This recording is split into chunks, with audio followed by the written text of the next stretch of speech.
সর্বপ্রথম শুকরিয়া আদায় করি সেই রব্বুল আলামিনের দরবারে, যিনি আমাদেরকে অত্যন্ত একটি গুরুত্বপূর্ণ অনুষ্ঠান দোয়া, যারা দেশের জন্য জীবন দিয়ে শহীদ হয়েছেন তাদের স্মরণে এই মহৎ কাজ কতজনে করতে পারে? সবাই তো করতে পারে না, সবাই আসতেও পারে না। আলহামদুলিল্লাহ আমরা আসতে পেরে খুশি।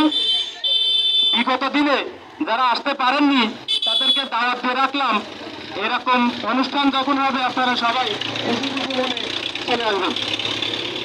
তো ভূমিকা আর কিছু নিতে যাচ্ছি না। ইসলামী আন্দোলন বাংলাদেশের পক্ষ থেকে আজকের এই দোয়া অনুষ্ঠান সকলকে মোবারকবাদ জানাচ্ছি।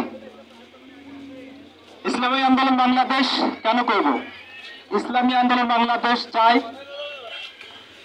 এই দেশে সব ধরনের মানুষ যাতে শান্তিতে বসবাস করতে পারে, সেই জন্য বিষয়বুঝি চড়াই নেতৃত্বে আমরা চেষ্টা করতেছি। আমাদের কাজ চেষ্টা করা, আল্লাহর কাজ আল্লাহ করবে, বান্দার কাজ বান্দা করবে।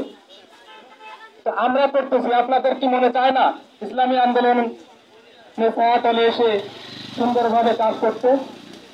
আসুন আমরা কাঁধে কাঁধ মিলিয়ে ইসলামী আন্দোলন বাংলাদেশকে শক্তিশালী করে আগামী নির্বাচনে ইসলামী আন্দোলনকে ক্ষমতা এনে সুন্দর একটা দেশ গড়ার চেষ্টা করি। আলহামদুলিল্লাহ 3 নং গঙ্গারামপুর ইউনিয়ন এর সেক্রেটারি হিসেবে আমাকে দায়িত্ব দেওয়া হয়েছে। আমি চেষ্টা করতেছি যে যথাযথভাবে আমার দায়িত্ব পালন করার। ভুল ত্রুটি মানুষের ভিতরে থাকবে, ভুলে দেখতে মানুষ না। তো আমার ভিতরে যদি কোনো ভুল ত্রুটি আপনারা দেখে থাকেন তাহলে আমাকে বোঝায় বলবেন, আমি সংশোধন হওয়ার চেষ্টা করব। তো এ বলে আমি আমার সংক্ষিপ্ত আলোচনা এখানে শেষ করছি। আসসালামু আলাইকুম।